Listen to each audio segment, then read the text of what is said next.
Bonjour, je vous présente aujourd'hui cette enceinte qui est proposée par GGMM, il s'agit du modèle E5. On la reçoit dans cet emballage cartonné.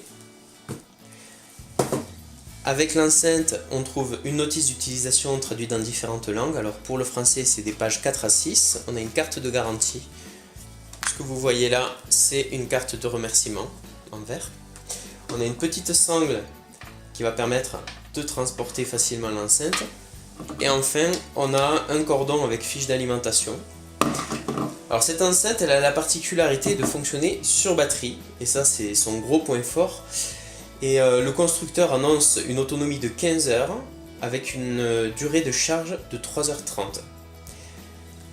Au niveau des dimensions, c'est une enceinte qui mesure 26,5 cm de longueur, qui mesure 15,5 cm de hauteur, et en profondeur, elle ne fait que 4,2 cm, donc elle est relativement fine.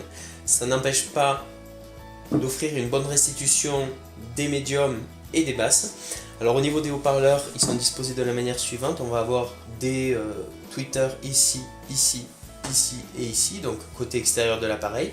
Et au centre, on va avoir des subwoofers, enfin plutôt des médiums que des subwoofers, de manière à ce que chaque haut-parleur puisse fonctionner dans la gamme pour laquelle il a été conçu. Alors on a sur le panneau de contrôle qui se situe sur la partie supérieure différentes fonctions proposées. De gauche à droite, on a un bouton marche arrêt, piste précédente, lecture pause. Ici c'est le bouton piste suivante, volume moins, volume plus. Là c'est les équaliseurs.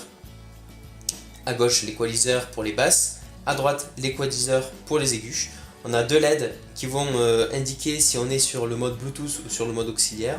Un bouton mode qui permet de switcher entre Bluetooth et auxiliaire. Et enfin, la gestion des appels. Je vais faire un petit zoom histoire que vous y voyez mieux. Pour les différents boutons proposés. Voilà. Et donc, comme vous pouvez le voir, le panneau de commande est plutôt classe et bien lisible.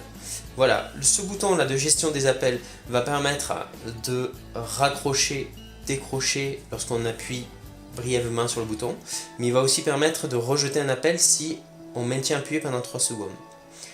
Voilà pour les principales fonctionnalités de l'appareil. Alors à l'arrière, on va trouver ici quelques connectiques. Celle-ci, c'est un port USB en sortie qui va permettre de recharger un périphérique qui accepte une tension de 5 volts pour un ampérage de 1 ampère.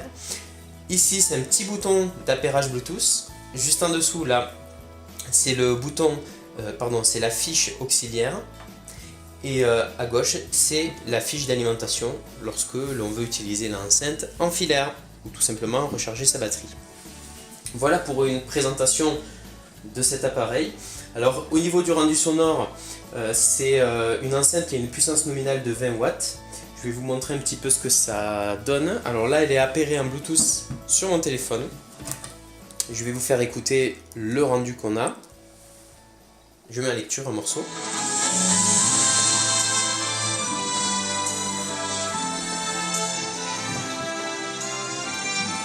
Alors là, je suis plutôt à bas volume. Je peux contrôler le volume sur mon téléphone ou sur l'enceinte. Je vous montre avec le téléphone d'abord.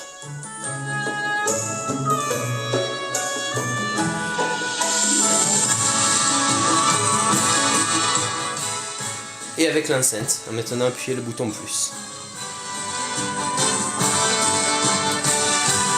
Ou le bouton moins.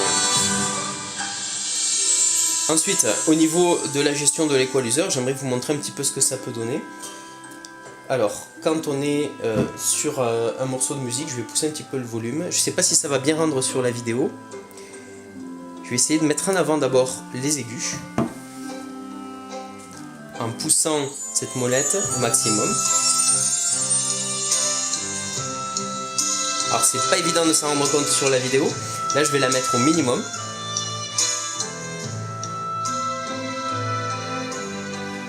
Et vous voyez, en tout cas vous entendez que les aigus ressortent beaucoup moins. Là je les remets à midi.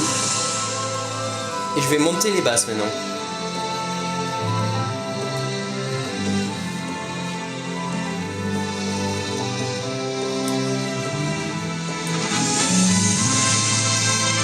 Et on a une bonne restitution des basses avec un son qui reste clair. Alors je vais monter le volume.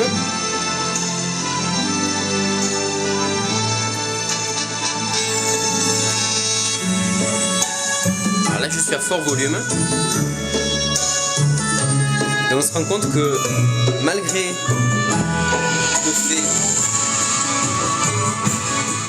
le fait que les basses soient poussées au maximum, on a très peu de saturation.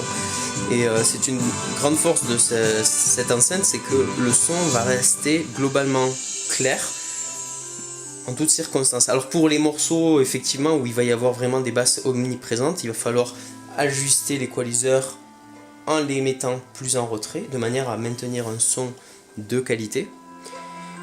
Mais globalement, le rendu sonore qu'on obtient est très propre et on a un son clair et de bonne qualité. Voilà. Bon, maintenant que je vous ai fait une petite présentation avec une écoute sur cette enceinte, je vais faire le tour des points positifs et négatifs. Donc ce que j'apprécie avec cet appareil, tout d'abord, c'est le rendu sonore que je trouve de bonne qualité. Ensuite, j'apprécie le fait que cette enceinte GGM-M5 fonctionne sur batterie. Selon moi, c'est l'une des grandes forces de ce produit. Après, c'est une enceinte que je trouve à la fois discrète et fine et légère, puisqu'elle ne pèse que 1,3 kg, donc on peut la faire suivre avec soi assez facilement. Je trouve que malgré sa finesse, on arrive à avoir un bon rendu au niveau des basses. Le design, il est sobre, mais il est réussi avec une coque extérieure qui est plutôt d'apparence robuste. Le packaging, il est soigné avec une notice qui est traduite en français. J'apprécie la possibilité de pouvoir charger un périphérique externe via le port USB de l'appareil, dont je parlais tout à l'heure ici. Et enfin, je trouve l'équaliseur intégré efficace. Au niveau des points négatifs, je regrette l'absence d'un mode Wi-Fi. Il est dommage que le fabricant n'ait pas joint de câble auxiliaire. Et enfin, je trouve dommage qu'il n'y ait pas de fonction avance rapide ou retour rapide sur les morceaux. En général, quand on maintient appuyé le bouton piste suivante ou piste précédente, on va avoir une avance rapide. Là, ce n'est pas le cas. Voilà. Eh bien, j'espère que cette présentation vous a intéressé. Et puis moi, je vous retrouve prochainement pour un autre test. À bientôt.